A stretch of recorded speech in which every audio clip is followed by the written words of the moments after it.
প্রায় 2 দশক পর রাষ্ট্র ক্ষমতায় ফিরছে বাংলাদেশ জাতীয়তাবাদী দল বিএনপি। নতুন সরকারের দায়িত্ব গ্রহণের প্রস্তুতির মধ্যে রাজনৈতিক অঙ্গনে সবচেয়ে আলোচিত প্রশ্ন, নবনির্বাচিত প্রধানমন্ত্রী তারেক রহমান কোথায় থাকবেন?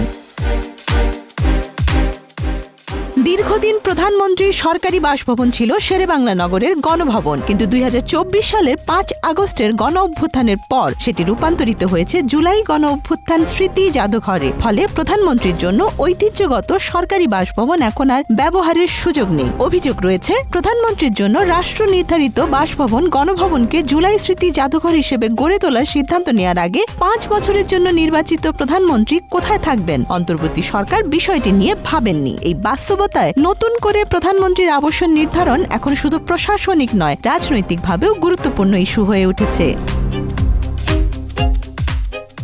শোনা যাচ্ছে, জাতীয় সংসদের শপথের পর অন্তত অস্থায়ীভাবে রাষ্ট্রীয় অতিথি ভবন যমুনাতেই উঠতে পারেন নতুন প্রধানমন্ত্রী। বর্তমানে সেখানে অবস্থান করছেন অন্তর্বর্তী সরকারের প্রধান উপদেষ্টা মোহাম্মদ ইউনূস।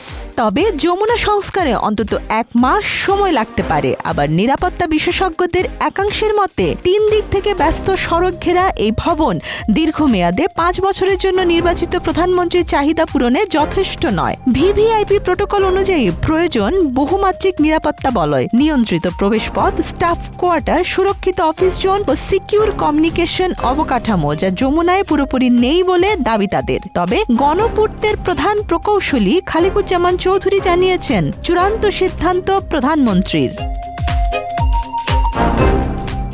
লন্ডনে দীর্ঘ নির্বাসন শেষে 2025 সালের 25 ডিসেম্বর দেশে ফিরে তারেক রহমান বর্তমানে গুলশান এভিনিউয়ের 196 নম্বর বাড়িতে বসবাস করছেন। এটি ব্যক্তিগত আবাসন, পরিবারের জন্য উপযোগী হলেও রাষ্ট্রীয় প্রধানমন্ত্রীর পূর্ণাঙ্গ কার্যালয় ও নিরাপত্তা ব্যবস্থাপনার জন্য প্রয়োজনীয় অবকাঠামো সেখানে নেই। প্রধানমন্ত্রীর বাসভবন শুধু তার পরিবার নয়, নিরাপত্তা বাহিনী, ব্যক্তিগত সচিবালয়, দাপ্তরিক staff, visitor lounge, briefing room সহ বহু উপাদান থাকতে হয়। ফলে গুলশানের বাড়ি দীর্ঘমেয়াদের সরকারি বাসভবন হিসেবে উপযুক্ত হবে কিনা তা নিয়ে সংশয় রয়েছে।